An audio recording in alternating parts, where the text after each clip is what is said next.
అదే RTV app వార్తల్ని క్షణాల్లో చదివే అవకాశం ఉంటుంది. ఒక న్యూస్ పేపర్, ఒక టెలివిజన్ ఛానల్ మీ చేతుల్లో ఎప్పుడూ ఉంటాయి.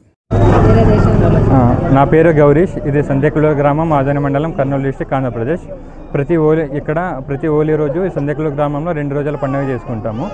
హోలీ అంటేనే మనకు గుర్తుకొచ్చేది రంగులు. అలా కానీ ఇక్కడ వచ్చేసరికి శ్రీ రతిమనోత దేవతల విగ్రహంతో ఇక్కడ ఆరాధిస్తారు.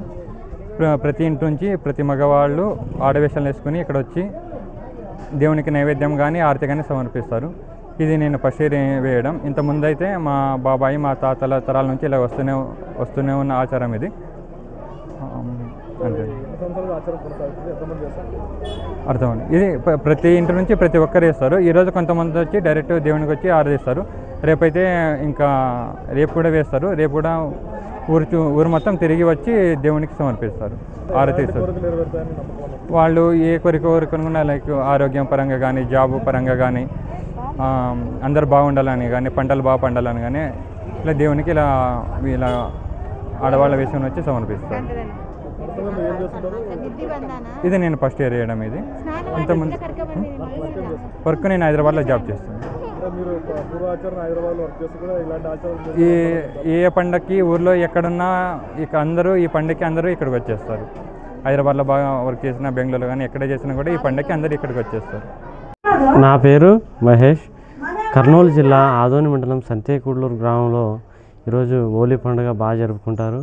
ఎందుకంటే రాష్ట్ర వ్యాప్తంగా మరియు కర్నూలు జిల్లాలోనే ఎక్కడ లేనటువంటి ఈ కర్ణాటక సరిహద్దు గ్రామమైన ఆంధ్రప్రదేశ్ స్టేట్లో ఉండే ఒక చిన్న గ్రామం సంతేకూడలూరు గ్రామంలో హోలీ పండుగ బాగా జరుపుకుంటారు.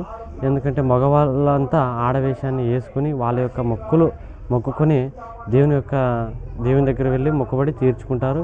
ఎందుకంటే ఏదైనా వాళ్ళు అనుకున్న కోరికలు నెరవేరుతాయని ఒక చాలా నమ్మకం. ఇది ఒక విధంగా చెప్పాలంటే జంబలకడి బొమ్మ ఒక సినిమా విధంగా ఉంటుంది. ఇది ఒక ఆచారం, తరతరాలుగా వస్తున్న సాంప్రదాయం, వాళ్ళ కోరికలు. అందులో మేము ఒకటే కాదు, గ్రామంలో ప్రతి ఒక్కరు, మరియు వేరే రాష్ట్రాల నుండి, వేరే గ్రామం నుండి, వేరే జిల్లా నుండి వచ్చినటువంటి వాళ్ళు కూడా వాళ్ళ యొక్క నమ్మకాన్ని మరి కోరికలు అనుకున్న వాటిని వాళ్ళు దేవుని యొక్క మొక్కుబడి తీర్చుకొని దేవుని దగ్గర సమర్పించుకుంటారు. ఎందుకంటే ప్రతి ఒక్కరూ వేస్తారు. ఇది చాలా సంవత్సరాల నుండి వస్తున్న సాంప్రదాయ ఆచారం. ఎవరు కూడా ఆడవేషాన్ని వేసుకున్నప్పుడు మగవాళ్ళు సిగ్గుపడరు. ఎందుకంటే ఇది ఒక ఆచారము. వాళ్ళ యొక్క కోరికలు నమ్ముకొని మరియు దేవుని దగ్గర సమర్పించిన తర్వాత తీరుతాయని ఒక నమ్మకంతో వాళ్ళు వేస్తారు. మేము 6 సంవత్సరాల నుండి వేస్తున్నాము. ఇది మేము డిగ్రీ చదువుతున్నాం. ప్రస్తుతం కాంపిటేటివ్ ఎగ్జామ్లో ఏదైనా ఒక చిన్న ఉద్యోగం రావాలని ఒక నమ్మకంతో దేవునికి నా కోరికలు నెరవేర్చుకుంటున్నాను. సంతేకూడలూరులో, కర్నూలు డిస్టిక్ సంతేకూడలూరులో జరుగుతున్నటువంటి రతిమన్మతుల పండుగ చాలా పురాతనమైనటువంటి దేవాలయము మరియు తరతరాల నుంచి వచ్చేటటువంటి ఈ పండగ ఎప్పటి నుంచో ఆచరిస్తున్నారు. చాలామంది ఆడవేషాలు వేసుకొని దండాలు పెట్టుకొని పోతూ ఉంటారు. ప్రతి సంవత్సరము ప్రతి ఒక్కరూ కొత్త వాళ్ళు వచ్చి వేస్తూనే ఉంటారు. చాలా ఏండ్ల నుంచి జరుగుతున్నటువంటి విషయం ఇది. మెయిన్గా ఇంకోటి ఏమంటే, ఒక కళ్ళ వేషాలను వేస్తారు. అవి ఒక జానెడు ఉంటాయి కత్తులు, అవి గుచ్చుకొని అవి వేషాలు వేస్తారు.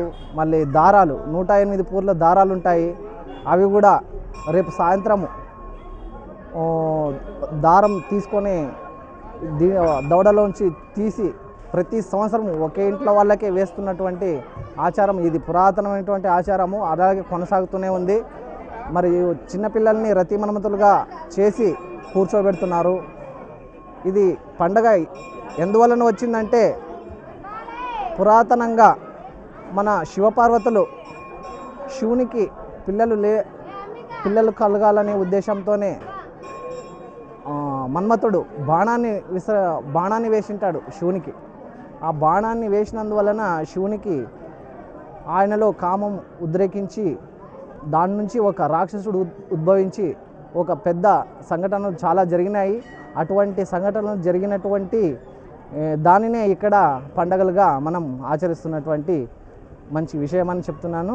అందరూ చూసి తరించాలని మరిన్ని వీడియోస్ కోసం ఛానల్ ని సబ్స్క్రైబ్ చేయండి, లేటెస్ట్ అప్డేట్స్ కోసం వాట్సాప్ ఛానల్ ని ఫాలో చేయండి అండ్ లింక్ డిస్క్రిప్షన్ లో ఉంది.